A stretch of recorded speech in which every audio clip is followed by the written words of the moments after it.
Hello दोस्तों, कैसे हैं आप। आज से हम क्लास 12th फिजिक्स का 7th चैप्टर स्टार्ट कर रहे हैं जिसका कि नाम है प्रत्यावर्ती धारा। इसे इंग्लिश में अल्टरनेटिंग करंट भी कहा जाता है। तो शुरुआत करते हैं चैप्टर की। सबसे पहले हम समझते हैं प्रत्यावर्ती धारा होता क्या है।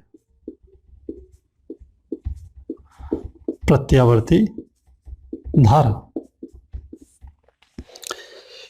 प्रत्यावर्ती धारा चैप्टर, इस चैप्टर से पहले हमने जितने भी इलेक्ट्रॉनिक परिपथों का इस्तेमाल किया वहां पर हमने वैद्युत ऊर्जा के स्रोत के रूप में जिस बैटरी का अथवा सेल का इस्तेमाल किया वह वास्तव में हमारी दिष्ट धारा को प्रदर्शित करती है। दिष्ट धारा और प्रत्यावर्ती धारा में एक बहुत बड़ा अंतर है। दिष्ट धारा का मान नियत रहता है, अर्थात इसका मान न तो घटता है न ये बढ़ता है। इसका मान एकदम नियत रहता है, फिक्स रहता है। और उससे भी इंपॉर्टेंट बात, उसकी एक निश्चित दिशा होती है। यदि थोड़ा सा हम बात करें इस बारे में तो हम कहेंगे डीसी करंट, जिसे दिष्ट धारा कहा जाता है, दिष्ट धारा कहा जाता है, यह इसका मुख्य स्रोत होता है सेल। यह हमें सेल से प्राप्त होती है। अब आप सोचिए, यदि मैं कोई एक परिपथ बनाऊं, इस तरीके से मैंने एक परिपथ बनाया जैसे हम पहले बनाते थे। इसमें सेल का धन सिरा और एक ये सिरा होता था ऋण सिरा, और हमारी जो धारा बहती थी वो धन से ऋण की तरफ बहती थी, यानी कि इस प्रकार से धारा प्रवाहित होती थी परिपथ में। तो हम कहते हैं यह जो सेल से जो हमें धारा प्राप्त होती है वह धारा दिष्ट धारा कहलाती है। इसकी पहली खास बात कि धारा का मान नियत रहता है, कांस्टेंट रहता है, बदलता नहीं है। यदि हम कहें हमें इस सेल से यदि 1 एम्पीयर की धारा प्राप्त हो रही है तो परिपथ में हर समय 1 एम्पीयर की धारा बनी रहेगी। दूसरी बात, यह जो हमारी धारा होती है इसकी दिशा निश्चित होती है, फिक्स होती है कि यह केवल एक दिशी होती है, इधर से इधर ही की तरफ बहेगी। यह जो हमारी दिष्ट धारा होती है। अब इसकी तुलना में हम बात कर लें प्रत्यावर्ती धारा की। हम कहते हैं जिसे एसी यानी कि प्रत्यावर्ती धारा। प्रत्यावर्ती धारा की हम यदि बात करें तो प्रत्यावर्ती धारा की परिभाषा यह कहती है कि एक ऐसी धारा जिसका परिमाण और दिशा लगातार बदल रहे हैं, या थोड़ी और अच्छे तरीके से कहें जिसका परिमाण लगातार बदल रहा है और दिशा एक निश्चित समय अंतराल बाद बदलती है, ऐसी धारा को हम कहते हैं प्रत्यावर्ती धारा। तो क्या परिभाषा दी हमने परिभाषा दी, एक ऐसी धारा, एक ऐसी धारा जिसका परिमाण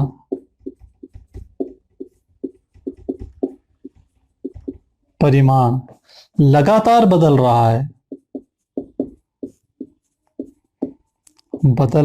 है, जबकि धारा की दिशा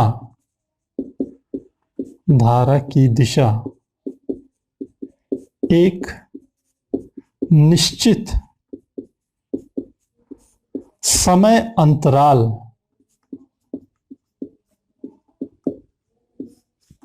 के पश्चात बदलती है,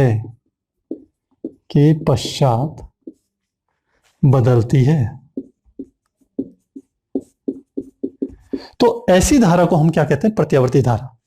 अब हम समझते हैं ये प्रत्यावर्ती धारा की जो हम परिभाषा दे रहे हैं वो ऐसी क्यों है। आपको ध्यान हो, हमने पिछले जो हमारा चैप्टर था उसका लास्ट टॉपिक जो हमने एसी जनरेटर हमने पढ़ाया था, उसमें प्रत्यावर्ती धारा का हमने इस प्रकार से वक्र तैयार करा था। अब आप देखिए, इस बिंदु से हम प्रारंभ करें तो हर क्षण धारा का मान बदल रहा है।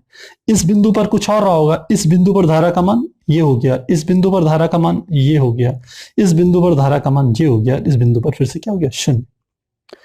और इतने समय अंतराल के बाद यदि हम कहें यहां से लेके यहां तक एक चक्र पूरा करने में जो समय लगता है यदि वो कैपिटल टी है तो ठीक इसका आधा समय जो होता है वो होता है T/2। ये होता है T/2। तो ठीक आधे चक्र के बाद, आधे आवर्तकाल के बाद ये जो धारा होती है ये अपनी दिशा बदल देती है। ये ऊपर की ओर जो है हिस्सा है ये हमारी धनात्मक हिस्सा है, और जो नीचे की ओर हिस्सा है वह ऋणात्मक हिस्सा है। तो हम कहते हैं कि जो एसी है उसका परिमाण तो लगातार बदल रहा है, लेकिन उसकी दिशा एक निश्चित समय अंतराल बाद यानी कि t/2 समय अंतराल के बाद उसकी दिशा बदल रही है। तो ऐसी धारा को हम क्या कहते हैं? प्रत्यावर्ती धारा या एसी कहते हैं। अब इन दोनों में क्या अंतर था? देखिए, हमने कहा डीसी जो धारा थी, इसकी खास बात क्या थी कि इसमें परिमाण बदलता नहीं है, नियत रहता है, जबकि एसी का परिमाण लगातार बदल रहा है। दूसरी बात, जो डीसी होती है इसकी एक निश्चित दिशा है, लेकिन यहां आप देखिए कि आधे चक्र के लिए एसी का जो दिशा है वो धनात्मक है, दूसरे आधे चक्र के लिए एसी की जो दिशा है वो क्या है? ऋणात्मक है। इसका अर्थ यह हुआ कि इसकी जो दिशा है वो नियत है, फिक्स है, जबकि इसकी दिशा लगातार बदलती रहती है। अब हम इसका एक व्यवहारिक जीवन में एग्जांपल समझते हैं। आपने देखा होगा हमारे घरों में जो सप्लाई आती है विद्युत की, वह एसी होती है, प्रत्यावर्ती धारा होती है। और लगभग पूरी की पूरी जो हमारी इंडस्ट्री है, जो विभिन्न प्रकार के विद्युत उपकरण बनाती है, वह सारे के सारे विद्युत उपकरण एसी पर चलने के लिए ही बनाए जाते हैं। अब आप सोचिए, जब एसी हम अपने घरों में, कोई आपके पास 2 पिन प्लग जैसे होता है, किसी भी हम कह सकते हैं जैसे टेप रिकॉर्ड का हो गया या किसी भी चीज का जो हमारा 2 पिन प्लग होता है, जब हम उसे पिन में डालते हैं तो चाहे हम इस तरीके से डालें और चाहे हम उसे पलट के इस तरीके से डालें, हम किसी भी तरीके से डालते हैं, हमारा जो उपकरण होता है वो अच्छे से काम करता है, क्योंकि हमारे घरों पे क्या है? एसी है। और एसी हमने कहा लगातार जो आवर्तकाल के आधे हिस्से के बाद वो अपनी दिशा को बदल रही है। यानी कि यदि हम ऐसे डालें तो ये सिरा जो धनात्मक रहा होगा एक क्षण, अगले ही क्षण ये वाला सिरा ऋणात्मक हो जाएगा, ये धनात्मक हो जाएगा। तो इस प्रकार हम किसी भी तरीके से प्लग को डालें, हमारा उपकरण काम करता है। अब हम बात करते हैं डीसी की। डीसी का अर्थ होता है कि हम जो सेल से जो धारा प्राप्त करते हैं वो डीसी होती है। अब आपने कभी ध्यान दिया हो, हम यदि रिमोट लें और रिमोट में यदि सेल डालते हैं, टीवी के रिमोट में या किसी भी चीज के रिमोट में, तो आपने देखा होगा सेलों के ऊपर निशान बने हुए होते हैं, एक तरफ धन लिखा होता है, एक तरफ ऋण लिखा हुआ होता है, क्योंकि और जिस रिमोट में आप डाल रहे हो उसमें भी उसकी दिशा फिक्स है कि धन वाला सिरा इधर लगेगा, ऋण वाला सिरा इधर लगेगा। यदि आप उस सेल को उल्टा लगा देते हैं तो आपका जो रिमोट है वो काम नहीं करेगा, क्योंकि जो हमारी डीसी धारा है, जो सेल से धारा प्राप्त हो रही है वो डीसी है, और डीसी की एक निश्चित दिशा है कि वो धन से ऋण की तरफ बहेगी। यदि आपने उसके जो टर्मिनल है उसको यदि पलट दोगे तो परिपथ में धारा नहीं बहेगी। तो इस तरीके से हम क्या समझ सकते हैं? एसी तथा डीसी को समझ सकते हैं।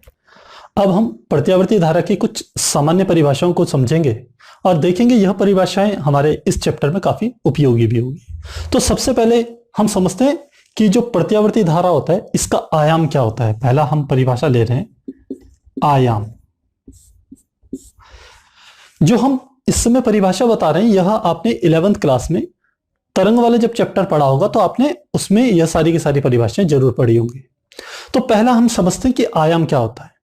प्रत्यावर्ती जब धारा या वोल्टेज जब हम बनाते हैं इस प्रकार से, तो आयाम की परिभाषा तरंग के संबंध में होती है कि किसी क्षण कंपन करते हुए कण की मध्यमान स्थिति से अधिकतम विस्थापन को हम कहते हैं कण का आयाम कहते हैं तरंग गति के संबंध में। जब हम एसी के संबंध में कहेंगे तो एसी इस प्रकार से काम करती है, तो हम कहते हैं यह इसकी मध्यमान स्थिति है। तो मध्यमान स्थिति से जो अधिकतम विस्थापन होगा, और यहां पर यह विस्थापन कैसा होता है, यदि हमारा यह वक्र है एसी वोल्टेज का, यदि यह हमारा वक्र एसी वोल्टेज का है तो यह जो हमारा मान होगा यह हमारा वोल्टेज का अधिकतम मान होगा, जिसे आपको ध्यान हो, जिसे हम V0 से प्रदर्शित करते हैं। और यदि यह हमारा एसी धारा का मान हो तो यदि दूसरा डायग्राम बनाएं हम एसी धारा का, तो हम इस प्रकार से बना सकते हैं उसे।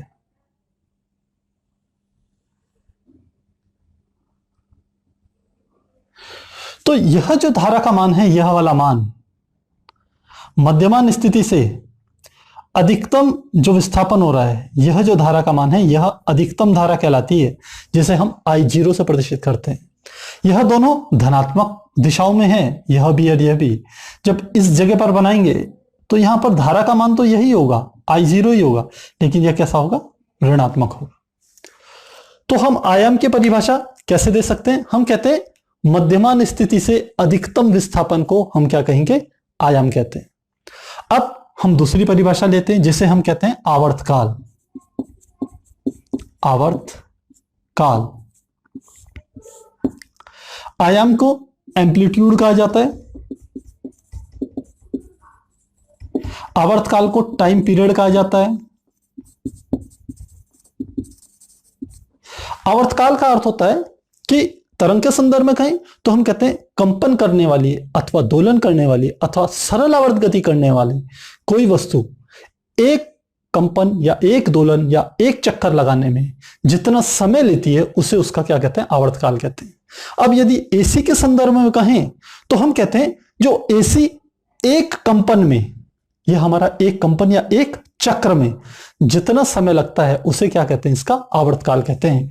यानी कि हम कहें कि यह हमारा एसी का डायग्राम है तो यहां से लेके यहां तक जो समय लगा, यानी कि यहां से शुरू करें और यहां पर यदि खत्म करें तो जो कुल समय लगा यहां से लेके यहां तक का एक चक्र का, वह कहलाता है आवर्तकाल टी।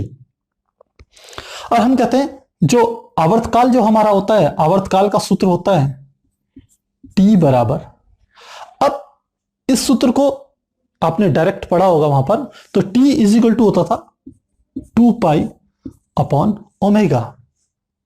और यदि आप चाहें तो इसे सामान्य तरीके से भी समझ सकते हैं। हम जानते हैं कि इस समय जो ये सरल आवर्त गति अथवा घूर्णन अथवा कंपन करने वाले जो कण होता है, तो हम कहते हैं उसका जो विस्थापन होता है वह रेखीय विस्थापन ना होकर के वह कोणीय विस्थापन होता है। और हमने कोणीय वेग पढ़ा है, तो कोणीय वेग बराबर होता है कोणीय विस्थापन बटे समय। हम जानते हैं चूंकि कोणीय वेग बराबर होता है कोणीय विस्थापन बटे समय। अब देखिए कोणीय वेग को आपको ध्यान हो तो हम ओमेगा से प्रदर्शित करते थे। अब हम आवर्तकाल की बात करते हैं, क्योंकि इसी को समझने के लिए डायरेक्ट फार्मूला तो हमारा ये वाला है, आपको इसे ध्यान रखना है, पर ये कैसे आता है आपको ये समझा रहे हैं। हमने कहा कोणीय वेग तो हो गया हमारा ओमेगा, कोणीय विस्थापन। अब देखिए इस पूरे चक्र और इस पूरे चक्र को यदि हम मिला दें तो ये कुल मिलाकर के जो कोण बन रहा है यह 360 डिग्री का कोण बन रहा है। और इसे यदि रेडियन में कहें तो ये 2 पाई रेडियन के बराबर होगा। तो कोणीय विस्थापन कितना आ गया? 2 पाई। और हमने कहा यहां से लेके यहां तक पहुंचने में जो कुल समय लगा वो कितना है? आवर्तकाल कैपिटल टी है, तो इसे क्या लिख लेंगे? Capital T. तो वही आ गया कोणीय वेग बराबर कोणीय विस्थापन बटे समय अंतराल। हमने सूत्र लगाया, तो यहां से हम मान निकालें तो टी को इधर ले जाएं, ओमेगा को इधर, तो T is equal to 2 pi upon omega. तो इस प्रकार से हम क्या निकाल सकते हैं? यहां मान निकाल सकते हैं। यह हमने आपके समझाने के लिए बताया। तो आपको ध्यान रखना है आवर्तकाल बराबर होगा T is equal to 2 pi upon omega. अब हम एक अगली परिभाषा इसकी समझते हैं जिसे हम कहते हैं आवृत्ति। आवृत्ति इंग्लिश में से फ्रीक्वेंसी कहा जाता है। फ्रीक्वेंसी, आवृत्ति का अर्थ होता है कि दोलन करने वाली अथवा कंपन करने वाली कोई वस्तु एक सेकंड में जितने दोलन अथवा कंपन करती है वह उसकी कहलाती है, आवृत्ति कहलाती है। तो एसी के संदर्भ में कहें तो हम कहेंगे कोई भी एसी यानी कि प्रतिआवर्ती धारा एक सेकंड में इसके जितने चक्र पूरे होते हैं, इस तरीके से हम इसको समझ सकते हैं कि एक सेकंड में जितने चक्र पूरे होते हैं, जैसे यहां से लेके यहां तक का ये हो गया एक, यहां से लेके यहां तक का हो गया दूसरा, फिर यहां से लेके यहां तक का हो जाएगा तीसरा, और फिर इस बिंदु से लेकर के इस बिंदु तक का हो जाएगा चौथा। तो ये एक कंपन यहां तक, दूसरा कंपन, तीसरा कंपन, चौथा कंपन, ये इस प्रकार से हम इस कंपन को समझ सकते हैं। तो आवृत्ति का अर्थ होता है कि दोलन अथवा कंपन करने वाली कोई वस्तु एक सेकंड में जितने कंपन अथवा दोलन करती है उसकी संख्या को हम क्या कहते हैं? आवृत्ति कहते हैं। अब एसी के संदर्भ में हमने बताया कि एक सेकंड में जितने चक्र इसके पूरे होते हैं वह उसकी क्या कहलाती है? आवृत्ति कहलाती है। तो आवृत्ति बराबर हम होती है, हमारा सूत्र होता है आवृत्ति बराबर होता है 1/, आवर्तकाल के, आवर्तकाल। यदि आवृत्ति को F से प्रदर्शित करें और आवर्तकाल को हमने कैपिटल T से प्रदर्शित करा है तो हमारा सूत्र आ गया F is equal to 1 upon capital T. और टी की वैल्यू यदि ये रख दी जाए 2 पाई अपॉन ओमेगा, तो हमारी फ्रीक्वेंसी की वैल्यू आ जाएगी F इज इक्वल टू 2 पाई नीचे रह गया और ओमेगा ऊपर चले गया, तो हमारा यहां आ गया F is equal to omega upon 2 pi. तो इसके अलावा हम कुछ एक और परिभाषा को समझेंगे। ये काफी इंपॉर्टेंट परिभाषा है जिसे हम कहते हैं कला। इंग्लिश में से कहा जाता है फेज। कला का अर्थ होता है कि कंपन करने वाला कोई भी कण किसी क्षण उस कण के कंपन की दिशा, उसके कण के गति की दिशा, किस दिशा में यह गति करेगा और उसकी स्थिति को जो प्रदर्शित करता है वो उसकी कला कहलाती है। एक बार दोबारा बता रहे हैं, हम कहते हैं तरंग गति करते हुए किसी क्षण कण की स्थिति तथा गति की दिशा को जिस के द्वारा प्रदर्शित किया जाता है वो क्या होती है, कला। तो हम समझते हैं कला में दो बातें होती हैं, एक तो कण की स्थिति, कण की स्थिति, और दूसरा गति की दिशा। यदि इन दोनों के द्वारा इन दोनों को एक साथ प्रदर्शित करना है तो हम कह रहे हैं वह उस क्षण उस कण की क्या है, कला को प्रदर्शित करेगा। तो अभी हमने जितनी परिभाषाएं पढ़ी हैं वो हमारी आ गई, एक आयाम, एक आवर्तकाल, एक आवृत्ति और एक हमने समझ लिया कला। यदि कला को थोड़े और अच्छे से समझाएं तो हम कह सकते हैं, मान लेते हैं ये मेरे पास एक एसी का कोई स्रोत है। मान लेते हैं दो कणों के बारे में विचार करते हैं, एक कण यहां पर स्थित है, एक कण यहां पर है, दो बिंदु है। हम कहते हैं इन दोनों कणों की यदि कलाओं की बात करें तो इन दोनों बिंदुओं पर जो स्थिति है, देखिए कण की स्थिति होगी वह समान होगी क्योंकि दोनों मध्यमान स्थिति पर स्थित है। लेकिन फिर भी इनकी कलाएं अलग अलग होगी। क्यों होगी अलग? क्योंकि अगले ही क्षण यह वाला कण इस दिशा में गति करना चाहेगा और यह वाला क्षण यह वाला कण इस दिशा में गति करना चाहेगा। तो दोनों की स्थितियां तो भले ही समान है लेकिन दोनों की जो हम कहेंगे गति की अब जो दिशा है वह अलग अलग है, इसलिए यह दोनों के दोनों कण समान कला में नहीं होंगे। अभी हमने प्रत्यावर्ती धारा के संबंध में कुछ सामान्य सी परिभाषाएं, जैसे हमने आयाम, आवर्ती, आवर्तकाल और कला के बारे में समझा। अब हमारा पहला टॉपिक आता है कि हम कहते हैं प्रत्यावर्ती धारा का औसत मान हम ज्ञात करना चाह रहे हैं। तो हम कहते हैं प्रत्यावर्ती धारा का औसत मान, एवरेज वैल्यू ऑफ एसी को ज्ञात करेंगे। तो यदि आप इसके डायग्राम पे ध्यान दें तो हम कहते हैं प्रत्यावर्ती धारा का हमारा डायग्राम इस प्रकार से होता है। तो इस डायग्राम की में जितना मान इस दिशा में होता है, धनात्मक दिशा में जितना शिखर मान होता है, मान लेते हैं यह मान है I0, ठीक उतना ही विपरीत दिशा में यानी कि इस दिशा में मान होता है जिसे हम कहते हैं -I0। यदि यहां हम अक्ष कह दें, यह हमारी अक्ष y अक्ष है और इस अक्ष पर यह वाला जो मान है, अधिकतम मान है, यह I0 को प्रदर्शित करता है। तो ऋणात्मक अक्ष पर जो धारा का अधिकतम मान आता है यह -I0 से प्रदर्शित होता है और बीच का जो हमारा हिस्सा होता है यहां पर धारा क्या होती है, शून्य होती है। अब हम एक चक्र के लिए प्रत्यावर्ती धारा का औसत मान ज्ञात करना चाह रहे हैं। तो यदि एकदम सामान्य तरीके से इस बात को समझें तो हम कहते हैं प्रत्यावर्ती धारा का पूरा एक चक्र का अर्थ है यहां से लेकर के यहां तक का। अब आप देखिए इसके ठीक आधे समय अंतराल में यानी कि यहां पर इतने समय अंतराल के लिए धारा का मान धनात्मक दिशा में अधिकतम होता है यानी कि I0 और ठीक अगले आधे चक्र के लिए धारा का मान ऋणात्मक दिशा में अधिकतम होता है, विपरीत दिशा में। तो जैसे ऊपर का हमारा ये ग्राफ आता है ठीक इसी प्रकार से नीचे का भी ये ग्राफ आता है। दोनों के वक्र एकदम समान होते हैं, धनात्मक अक्ष का वक्र और ऋणात्मक अक्ष का वक्र बिल्कुल एक दूसरे के बराबर होते हैं, एकदम विपरीत होते हैं।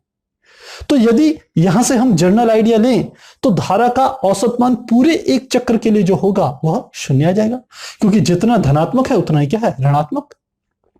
तो यदि इसे मान ले ये I' है तो ये -I' होगा और दोनों का योग क्या हो जाएगा, 0 हो जाएगा। तो हम लिख सकते हैं कि पूरे एक चक्र के लिए प्रत्यावर्ती धारा का औसत मान 0 होता है। हम लिखते हैं पूरे एक चक्र के लिए AC का औसत मान 0 होता है। यह तो हमने निकाल लिया। अब हम इसको गणितीय रूप में सिद्ध करते हैं। हमारी जो एनसीईआरटी की जो बुक है उसमें इन्होंने प्रत्यावर्ती धारा के औसत मान एक चक्र के लिए उसको सीधे उन्होंने 0 लिया है, इसके लिए कोई डेरिवेशन नहीं दिया है। लेकिन हम चाहें तो इसको गणितीय रूप से सिद्ध भी कर सकते हैं, वही काम हम यहां पर कर रहे हैं। हम कहते हैं कि माना t समय पर कोई भी समय अंतराल ले लेते हैं, हम मान लेते हैं t ले लेते हैं। t समय पर, माना t समय पर धारा का मान, जो धारा का मान होगा वो हम समीकरण से देंगे। जो हमारी समीकरण थी I बराबर थी I0 साइन ओमेगा टी। पिछले चैप्टर के लास्ट डेरिवेशन में हमने यह इक्वेशन निकाल ली थी कि I बराबर I0 साइन ओमेगा टी होता है, जहां I किसी भी क्षण धारा का मान यानी कि तात्कालिक जो मान होता है धारा का उसको प्रदर्शित करता है। I0 धारा के अधिकतम मान को प्रदर्शित करता है, जिसे शिखर मान भी कहते हैं। ओमेगा हम कहते हैं जो ये कोणीय वेग जो होता है उसका मान होता है। और टी क्या होता है? वह टी समय है जिस पर हम धारा का मान क्या है? आई है। अब हम जब औसत मान निकालेंगे तो औसत मान के लिए क्या तरीका इस्तेमाल करेंगे? सबसे पहले हम लिखेंगे धनात्मक आधे चक्र के लिए निकालेंगे। लिखते हैं धनात्मक आधे चक्र के लिए AC का औसत मान। सबसे पहले धनात्मक आधे चक्र के लिए निकालने। अब सोचिए धनात्मक आधा चक्र क्या है? ये जो ऊपर का हिस्सा है यह हिस्सा हमारा क्या है? धनात्मक है। अब जब धनात्मक यहां से लेके यहां तक, और समय अंतराल कितना है? हमने कहा था यहां से लेके यहां तक का जो कुल समय होता है वो होता है कैपिटल टी। तो ठीक इसका आधा यहां से लेके यहां तक का जो समय अंतराल होता है इसे कहते हैं t/2। तो हम 0 से लेके t/2 इतने समय अंतराल में जो हमारी AC धनात्मक हुई है इसका औसत मान निकालना चाह रहे हैं। तो औसत मान कैसे निकालते हैं? किसी भी चीज का औसत निकालने का बड़ा आसान तरीका है कि उसके अलग अलग क्षण पर उसके मान ले लिए जाएं और उनकी संख्या से भाग दे दिया जाए। मान लो मेरे पास 3 वस्तुएं हैं, एक का 10 किलोग्राम वजन है, दूसरे का 12, तीसरे का 15 है। तो औसत निकालने का तरीका 10 + 12 + 15 भाग दे देना है। कितनी वस्तुएं हैं? 3, 1, 2, 3, तो 3 से भाग दे दीजिए, औसत मान आ जाएगा। यही तरीका है। यहां पर जब हम तरीका इसका इस्तेमाल करेंगे तो हम संख्याएं ना लेकर के हम समय अंतराल लेंगे। किसी क्षण जो धारा का मान होगा उसको लेंगे। तो हम कैसे ले सकते हैं? हमने कहा कुछ अलग अलग समय ले लिए। मान लेते हैं इस समय पर धारा का मान ये होगा, इस समय पर धारा का मान ये होगा, इस समय पर धारा का मान ये हो जाएगा, इस समय पर धारा का मान ये होगा और इस समय पर धारा का मान ये होगा। हमने अलग अलग समय ले लिए। तो जरूरी तो नहीं है कि हम 1, 2, 3, 4 केवल 5 ही लें। हम इनके बीच में भी और अलग समय अंतराल भी ले सकते हैं। ये हमारा T1, T2, T3, T4, T5 समय है। हम T6, T7, T7, T8 और भी ले सकते हैं। तो यदि छोटे छोटे बहुत सारे समय लें, समय अंतराल लें और प्रत्येक पर यदि धारा का मान निकालें और तब यदि हम भाग दें तो हम क्या निकालेंगे? औसत मान निकालेंगे धारा का। तो इसको कैसे निकालेंगे यह समझते हैं। हम लिखते हैं I माध्य, यानी कि जो हम माध्य निकाल रहे हैं वह बराबर होगा इस समय पर। मान लेते हैं समय अंतराल यदि t रहा होगा और धारा का मान I1 रहा होगा तो कुल धारा क्या हो जाएगी? I1t, दूसरे में I2t, तीसरे में I3t, और इन सबको जोड़ दें तो यह हमारा आ जाएगा समेशन I इंटू समय अंतराल हमने ले लिया dt। समेशन का अर्थ होता है सबका योग। I1 t1 समय पर धारा थी, I2 t2 समय पर धारा थी, I3 t3 समय पर धारा थी। तो सबका योग यानी कि I1 t1, I2 t2, I3 t3 ये आ गया। लेकिन जब हम माध्य निकाल रहे हैं तो आप देख रहे हैं यहां पर धारा के सामने तो धारा आ गई, ये तो ठीक है, लेकिन ये t तो एक्स्ट्रा आ गया ना, हमें इस t को हटाना है। तो क्या करेंगे? इसको भाग दे देना है समेशन dt से। यदि इससे भाग दे दिया जाए तो समेशन dt से समेशन dt कट गया, यानी कि हमारी धारा किसके बराबर आ जाएगी, धारा के बराबर आएगी। तो इस प्रकार से हम इसे करेंगे। तो माध्य निकालें तो हम लिखेंगे I माध्य बराबर आ जाएगा। अब हम समझते हैं कि समेशन का अर्थ क्या होता है। हमने पहले भी आपको बताया था, समेशन मतलब छोटे छोटे घटकों को जोड़ना, और छोटे छोटे घटकों को जोड़ करके जो पूर्ण मान निकलता है उसके लिए सबसे आसान तरीका होता है हमारा समाकलन विधि। तो यदि इसको समाकलन के रूप में लिखें तो हम लिख सकते हैं, यह हमारा हो गया समाकलन का निशान, और यह एक प्रकार से S यानी कि सम ऑफ यानी कि सबका योग उसी को प्रदर्शित करता है। तो समाकलन अंदर आ जाएगा हमारा I इंटू साथ में आ गया dt। अब समाकलन की हमें सीमाएं लिखनी है, तो कहां से शुरू करेंगे, जब समय क्या था, शून्य था, तो समाकलन में समय क्या था, शून्य था। और हमें कहां तक लेना है, जब समय कितना हो जाए, t/2 ना हो जाए, तो समय कितना हो गया हमारा t/2, ये हो गया। तो यह हमारा क्या हो गया, 0 से लेकर t/2 तक जितने भी घटक होंगे, अलग अलग क्षण पे जो धारा के मान होंगे, उन सबका मान आ गया, सबका योग आ गया। और भाग दे देंगे, नीचे भी समाकलन कर देंगे, समेशन कितना, वही हो जाएगा 0 से लेके t/2 और साथ में dt का dt आ जाएगा। अब हम यहां पर मान रखेंगे, हम चूंकि जानते हैं I बराबर होता है I0 sin ओमेगा t, मान लेते हैं यह है समीकरण 1। तो लिखते हैं समीकरण 1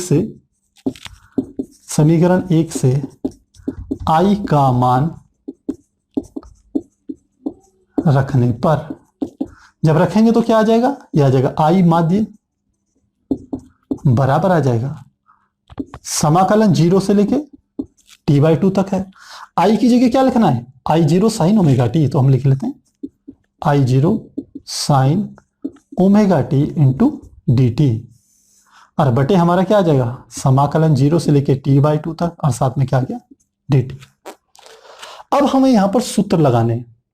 देखिए पहले तो आपको यह समझना है कि ऊपर वाले समाकलन में हमने पहले भी बताया, d के बाद जो पद होता है केवल वही चर होता है, बाकी सारे अचर होते हैं। तो ऊपर की ओर दो पद हैं, एक है I0 और दूसरा है sin ओमेगा t, और जो समाकलन होना है वो t के सापेक्ष होना है, क्योंकि जो चर है वो t है। इसका अर्थ है I0 क्या हो गया, नियत हो गया, तो I0 समाकलन के निशान से बाहर लिख सकते हैं। और नीचे की ओर क्या है, केवल dt है, तो dt है, इसका मतलब और कोई पद नहीं है। तो नीचे के पद को भी कैसे लिखेंगे ये समझेंगे। तो सबसे पहले हम देखते हैं समाकलन sin ओमेगा t का या sin थीटा का समाकलन क्या होता है। हमारे पास सूत्र होते हैं, समाकलन sin थीटा d थीटा बराबर होता है माइनस cos थीटा के बराबर होता है। और यहां पर हमारा दूसरा सूत्र लगेगा, समाकलन x की घात n इंटू dx बराबर होता है x की घात n plus 1 upon n plus 1। अब आप देख रहे होंगे यहां t के आगे तो कुछ भी नहीं है, dt के आगे कुछ भी नहीं है, तो हम क्या कर सकते हैं इसको, थोड़ा मैं dt को पीछे लिख रहा हूं आपको समझाने के लिए। हमने कहा यह dt तो हमारा था ही, अब यहां पर कुछ नहीं है, तो हम क्या कर सकते हैं, हम लिख सकते हैं t की घात 0, क्योंकि किसी भी हम कह सकते हैं 1 की घात 0 हो, 100 की घात 0 हो, x की घात 0 हो या t की घात 0 हो, तो उसका मान हमेशा क्या आता है, 1 आता है। तो यदि यहां पर 1 है तो इसका मतलब हम उसे t की घात 0 के रूप में लिख सकते हैं। तो हम अब ये दोनों सूत्र यहां लगाएं तो ये आ जाएगा I माध्य बराबर आ जाएगा I0 तो हमारा आ गया बाहर, sin ओमेगा t यानी कि sin थीटा का समाकलन हो गया माइनस cos थीटा, तो लिख लेंगे माइनस cos थीटा की जगह ओमेगा टी। अब चूंकि यहां t के सापेक्ष समाकलन कर रहे थे, लेकिन t के साथ यहां क्या है, ओमेगा भी है, इसलिए इसके हर में हम क्या लिख लेंगे, ओमेगा भी लिख लेंगे। इस प्रकार से cos ओमेगा टी के हर में ओमेगा भी लिख लेंगे, बटे नीचे का हमारा था t की घात 0, ये होगी x की घात n का फार्मूला, तो ये हो गया t की घात n प्लस 1 यानी कि 0 प्लस 1 बटे 0 प्लस 1 अंश और हर में। तो इसको थोड़ा और सॉल्व करें तो यह आ जाएगा I माध्य बराबर ओमेगा 0 को बाहर ले लें, माइनस के निशान को बाहर ले लें। समाकलन की हमने यहां सीमाएं नहीं लिखी है, तो सीमाएं भी लिख लेंगे 0 से लेके t/2 और 0 से लेके t/2। तो हमने कहा माइनस बाहर ले लिया, ये हो गया I0, पूरा ही ले रहे हैं, माइनस हो जाएगा I0 बटे ओमेगा नीचे चले गया, हमने कहा ओमेगा को नीचे ले गए, तो ऊपर हमारा रह गया माइनस भी बाहर आ गया, ओमेगा भी बाहर आ गया, तो यह आ गया cos ओमेगा t, और समाकलन की सीमा 0 से लेके t/2 तक। हर की बात करें तो t की घात 0 + 1 यानी कि 1 हो गया, यानी कि t हो गया, और हर भी क्या हो गया 1 हो गया, तो हर को तो 1 लिखने की आवश्यकता नहीं है, तो हम इसे केवल लिख सकते हैं t, और लिमिट आ गई 0 से लेके t/2 तक। हम इसे आगे सॉल्व करते हैं, तो ये हमारा आ जाता है I माध्य बराबर माइनस I0 अपन ओमेगा को तो ऐसे का ऐसे लिख लेते हैं, माइनस I0 बटे ओमेगा को तो ऐसे का ऐसे लिख लिया।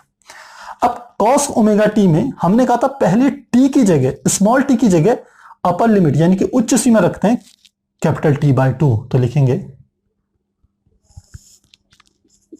cos ओमेगा की जगह ओमेगा इंटू स्मॉल टी की जगह T/2, माइनस का निशान लगा दिया, फिर लिखेंगे cos ओमेगा, और अगली बार स्मॉल टी की जगह क्या रखना है, निम्न सीमा रखनी है 0, तो साथ में क्या लिख लिया हमने 0। ऐसे ही नीचे करेंगे, स्मॉल टी की जगह पहले अपर सीमा कैपिटल T/2 लिख लेंगे, कैपिटल T/2 माइनस दूसरी बार इस t की जगह क्या लिख लेंगे 0। अब यहां पर हम एक और फेरबदल कर रहे हैं, हम लिख रहे हैं चूंकि ओमेगा बराबर होता है 2π/t के, यह अभी हमने आपको बताया था जो आवर्तकाल होता था t वो होता था 2π/ω, तो ओमेगा बराबर 2π/T।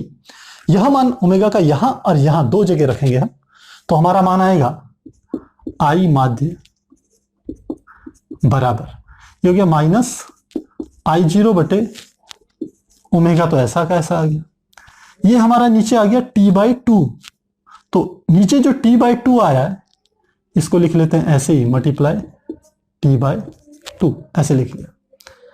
ऊपर की ओर हमने लिखा cos ओमेगा की जगह 2π/T, तो लिख लिया 2π/T गुणा साथ में है T/2, तो लिख लिया T/2 माइनस cos ओमेगा की 0 में गुणा होगी तो सीधे cos 0 आ जाएगा, तो ऊपर का पद क्या आ गया 0। हम यहां पर भी ओमेगा का मान क्या रख रहे हैं 2π/T, यहां पर भी रख देते हैं ओमेगा = है 2π/T। तो देखिए इस t से ये वाला t कट गया, और हम कहते हैं इस वाले t से ये वाला t कट गया, इस वाले 2 से यह 2 कट गया, और इस वाले 2 से ये वाला 2 कट गया, तो क्या आ गया हमारा आ गया I माध्य बराबर माइनस ये आ गया I0 बटे नीचे क्या बच गया हमारा 2 से 2 कट गया, t से t कट गया, तो ये आ गया पाई, और साथ में हमारा क्या आ गया ऊपर की ओर हमारा आ गया cos 2 से 2 t से t यानी कि cos पाई, और माइनस cos 0, यह हमारा आ गया। अब हम कहते हैं चूंकि हमें सूत्र पता है cos पाई का मान होता है -1, पाई का मतलब 180 डिग्री, 180 डिग्री का मान -1 होता है, और cos 0 डिग्री का मान होता है 1, तो यह दोनों मान यदि यहां पर रखें तो यह आ जाएगा I माध्य बराबर माइनस I0 बटे पाई, और अंदर आ गया cos पाई का मान -1 और माइनस cos 0 का मान कितना आ गया 1, तो हमारा आ गया I माध्य बराबर माइनस और माइनस, -1 यानी कि -2, -2 की आगे के माइनस में गुणा होगी तो माइनस माइनस प्लस हो जाएगा, आ जाएगा 2I0 अपॉन कितना आ गया पाई। तो धनात्मक आधे चक्र के लिए जो धारा का औसत मान हमारा निकल के आया वह हमारा निकल के आया है +2I0 बटे पाई, जहां I0 धारा का शिखर मान है, ये वाला शिखर मान है। तो ये किसके लिए था, धनात्मक आधे चक्र के लिए, धनात्मक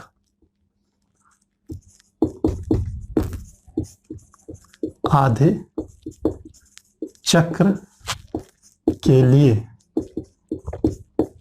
इसी प्रकार ऋणात्मक आधे चक्र के लिए निकालें तो लिखते हैं इसी प्रकार ऋणात्मक आधे चक्र के लिए, ऋणात्मक आधे चक्र के लिए निकालेंगे तो यह आ जाएगा आई माध्य बराबर हो जाएगा, ये जो धनात्मक आर का वहां पर ऋणात्मक आ जाएगा, बाकी सब चीजें ऐसी की ऐसी आ जाएगी, ये हो जाएगा 2I0 अपॉन पाई के बराबर आ जाएगा। तो अब हम निकाल सकते हैं पूरे चक्र के लिए, अतः पूरे चक्र के लिए तो जो आई माध्य हमारा निकल के आएगा वह बराबर हो जाएगा प्लस 2I0 बटे पाई माइनस 2I0 बटे पाई, यानी कि हम कह सकते हैं आई माध्य बराबर क्या होगा, 0 हो जाएगा। तो हमने यहां से यह सिद्ध कर लिया कि प्रत्यावर्ती धारा के पूरे एक चक्कर के लिए जो धारा का औसत मान आता है वो क्या होता है, 0 होता है। साथ ही हमने यह भी ज्ञात कर लिया कि यदि हम आधे आधे चक्रों के लिए निकालें, धनात्मक आधे चक्र के लिए निकालें, तो धारा का जो औसत मान निकल के आता है वो आता है 2I0 अपॉन पाई। इसी प्रकार हम ऋणात्मक आधे चक्र के लिए निकालें तो धारा का औसत मान या माध्य मान निकल के आएगा 2I0 बटे पाई माइनस में, और पूरे एक चक्र के लिए इन दोनों को यदि जोड़ दें आधा प्लस आधा तो पूरे चक्र के लिए औसत मान क्या हो गया, 0 आ जाएगा। तो इस प्रकार से हम प्रत्यावर्ती धारा के एक चक्र के लिए औसत मान को ज्ञात कर सकते हैं। तो दोस्तों आज हमने चैप्टर 7 स्टार्ट किया है। इसमें हमने प्रत्यावर्ती धारा की परिभाषा, प्रत्यावर्ती धारा से संबंधित जो छोटी छोटी परिभाषाएं होती हैं, आवर्तकाल, आवर्ती, कला, इन सब चीजों को समझा, और लास्ट में हमने यह समझा कि किस प्रकार से हम प्रत्यावर्ती धारा के एक चक्र के लिए धारा के औसत मान को ज्ञात कर सकते हैं। तो मुझे पूरी उम्मीद है आपको जो भी हमने आज बताया वो समझ में जरूर आया होगा। यदि फिर भी कहीं आपको कोई दिक्कत होती है, कहीं कोई डाउट होता है तो आप कमेंट बॉक्स में जरूर लिखिएगा। तो मिलते हैं अगले क्लास में, तब तक के लिए गुड बाय।